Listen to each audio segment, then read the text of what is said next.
We have to strengthen the protections for Americans to participate in this democracy. We need to be able to make sure that politicians and courts can't tinker with our voice so that we all have an equal say. Ohio remains the elusive presidential prize in this election. There were scattered reports of overwhelmed precincts.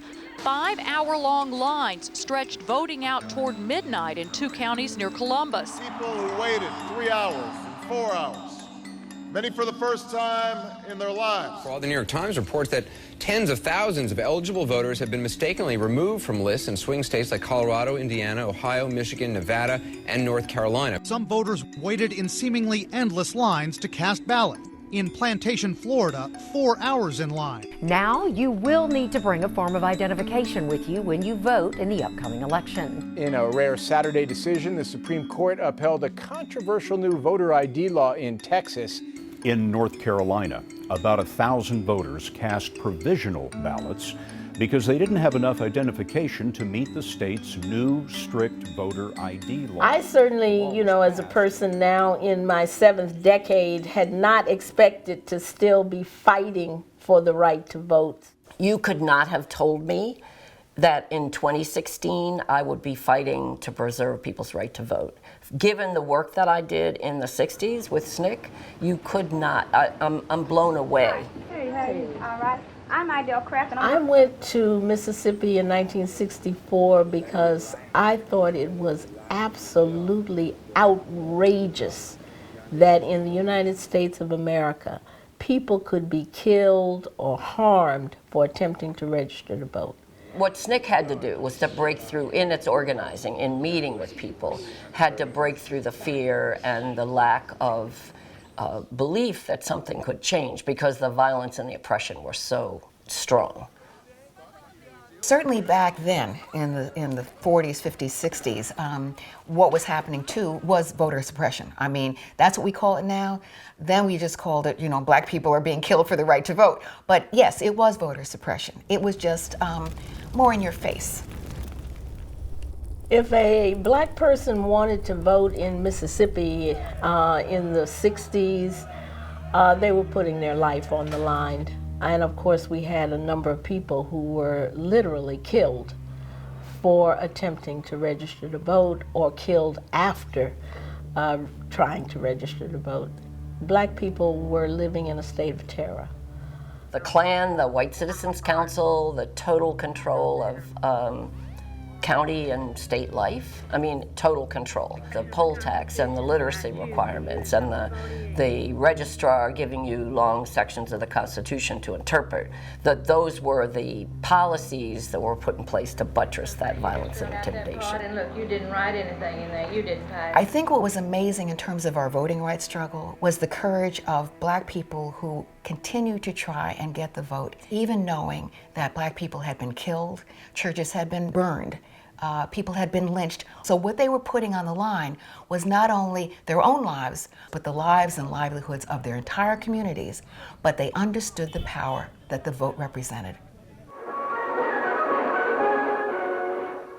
This was a power discussion. They did not want blacks in the South, who in some cases was 80% of the population, to hold political sway, because if they held political sway in that particular county, then they would be the people making the decisions. If people had the right to vote, they could maybe potentially break not just the political system, but break the back of the economic system.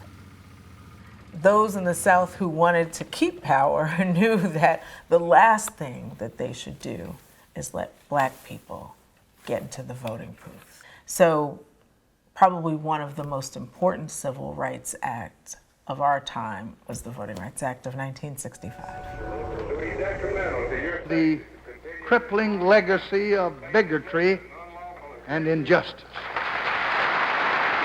When the Voting Rights Act was passed, first of all, it was an amazing moment. Joy doesn't even express the feeling that finally people are going to be able to exercise their rights as citizens in this country. I wasn't so naive as to think that there wouldn't be barriers, that there wouldn't still be threats and intimidation and need to be organizing, certainly, because it was clear we had to do that. But I think we felt we had achieved a great victory. We knew there were all kinds of economic issues. We had been struggling against this, but at least we had the vote. We had another tool, in our tool chest that we could use to try and get at all of these other problems. And it never occurred to us that those would be rolled back. I mean, who knew? How could they roll back a basic democratic right? The Supreme Court has blocked a key part of one of the most important laws in American history, the Voting Rights Act. A divided ruling said a provision meant to stop voting discrimination is unconstitutional. In 1965, so voter suppression today may be different just in terms of mechanisms, but the way in which it is the same is that the restrictions are about limiting power for particular groups of people. So we're seeing the same outcomes: lower registration rates, lower voter participation rates, all because there are those who want to maintain power and be able to make sure that other groups, especially the new rising majority in this country, they don't want us to be able to grasp that political power.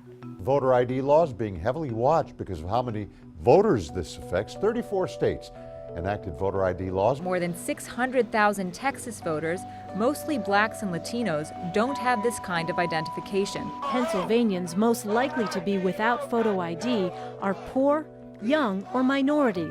According to Democracy North Carolina, more than 300,000 North Carolinians who are registered voters but do not have government IDs. And African Americans are a disproportionate share of this group. So they then will cut the hours at a voting booth. They will cut the Sunday voting so that churches cannot bring their parishioners down to the voting pool. They decrease the times and days that you can register to vote. People standing in line for 8 hours to vote, and some people leave. And that's the whole idea. They want them to leave. We've had it in the elections of 2016, 2008, 2012. It's so blatant. And we need to understand that when long lines occur, they're typically happening in Black and brown communities. And they're happening because someone made a decision about how to allocate resources on election day and to basically shortchange communities of color to make it harder to vote for us. There is coordination amongst these folks where we see the same voting rights legislation hit state by state and targeting the same people, which are usually black folks, poor folks, people of color, marginalized folks, immigrant folks, usually the people that are most vulnerable. We're trying not to be the victims. We're trying to be the people who are making the decisions about our lives. But if we want to become the decision makers, voting is the only way. The struggles that we're seeing now are no different. As we're fighting in the streets, the fights really are for our ability to hold our democracy accountable. And that means not only showing up on the protest line and showing up for direct action, but it also means when election day comes, we have to be ready and organized. We have to be willing to participate. When you choose not to vote, that means you're choosing not to use every tactic in your arsenal. That means you're conceding one field of play. Voting is about deciding that we're going to have a say in our lives. We're going to have the power to change things. If you don't vote, you can't have a voice. If you don't have a voice, then other people will make decisions about your life for you. If you're a U.S. citizen, you assume that you have the right to vote anywhere. So whether I live in New Jersey or Texas or Ohio, I should have the same rights. I should have the same availability to registration, same availability to the hours of the polling places. If you have a federally protected right, that's what you need. You need it to be uniform, you need it to be federal, and you need it to protect everybody equally, no matter what state they reside in. I think we really need a constitutional amendment that guarantees the right to vote for once and for all, to take away the ability for states, for counties, to come up with all kinds of plots and plans to take the vote away from us. We need to make sure that because you are an American citizen, no one can interfere with your right to vote, or no one can take the vote away from you.